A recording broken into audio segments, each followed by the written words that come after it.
দেশব্যাপী খুন, ছিনতাই, ডাকাতি, নারী ও শিশু ধর্ষণের বিরুদ্ধে সুষ্ঠু তদন্ত করে অপরাধী ও ধর্ষকদের কঠোর বিচারের দাবিতে বিক্ষোভ মিছিল ও অবস্থান কর্মসূচি পালন করেছে বৈষম্য বিরোধী ছাত্র আন্দোলন। সোমবার 24 ফেব্রুয়ারি সন্ধ্যায় নগরীর চৌহাট্টায় সিলেট কেন্দ্রীয় শহীদ মিনারের সামনে এ কর্মসূচি পালন করে বৈষম্য বিরোধী ছাত্র আন্দোলন। এ সময় তারা মশাল মিছিল নিয়ে জড়ো হন কেন্দ্রীয় শহীদ মিনার প্রাঙ্গণে।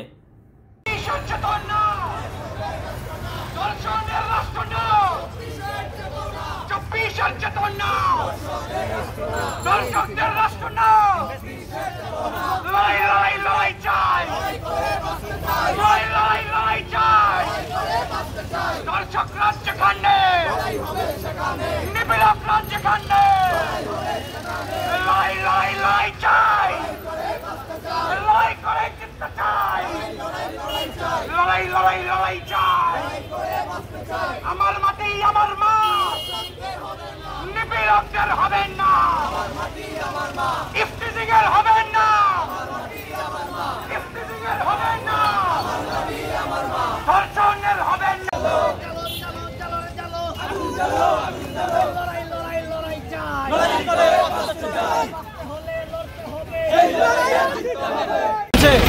কিন্তু আমরা দেখতে পাচ্ছি আমাদের এই বিপ্লব দিন দিন বৃথা হয়ে যাচ্ছে। এর অন্যতম কারণ আমাদের যে স্বরাষ্ট্র উপদেষ্টা আছেন, সবকিছু ঠিকঠাক মতো করতে পারছেন না। তিনি বিভিন্ন জায়গায় বিভিন্ন মহলে এমন মানুষদের বসিয়ে রেখেছেন যারা এদের বিরুদ্ধে কঠোর হতে পারছে না। আমরা দেখতে পাচ্ছি একটা শিশু পর্যন্ত শহীদ মিনারে ফুল দিতে গিয়ে ধর্ষিত হচ্ছে।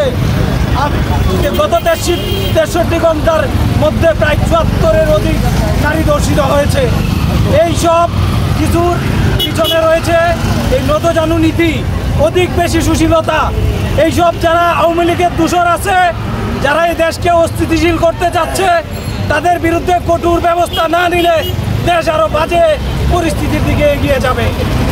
স্বরাষ্ট্র উপদেষ্টার প্রতি রিকোয়েস্ট থাকবে, আপনি এইসব কঠোর হস্তে দমন করুন।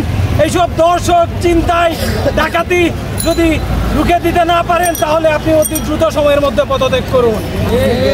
এইসব বিচার আওয়ামী লীগের যারা এখনো খোলা মাঠে বুকের বুতাম খুলে ঘুরে বেড়াচ্ছে, তাদেরকে দ্রুত শাস্তির আওতায় এনে গ্রেপ্তার নিশ্চিত করতে হবে এবং দ্রুত শাস্তির আওতায় আনতে হবে।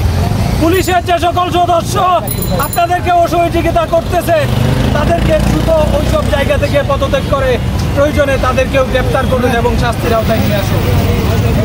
আমরা সিলেটের মাটি থেকে এটা স্পষ্ট জানিয়ে দিতে চাই, যদি এইসব দর্শন, ছিনতাই, ডাকাতি যদি বন্ধ না হয়, আইন উপদেষ্টা সহ স্বরাষ্ট্র উপদেষ্টা যদি এইসব বন্ধ করতে না পারেন, প্রত্যেক কোর্সের প্রধান সহ সকলকে বলবো আপনারা পদত্যাগ করে অন্যদেরকে দায়িত্ব দিন। নতুনরা তাদের দায়িত্ব শক্তভাবে পালন করুক এবং আমরা চাই এইসব জিরো টলারেন্সে নেমে আসুক, মানুষের নিরাপত্তা নিশ্চিত হোক।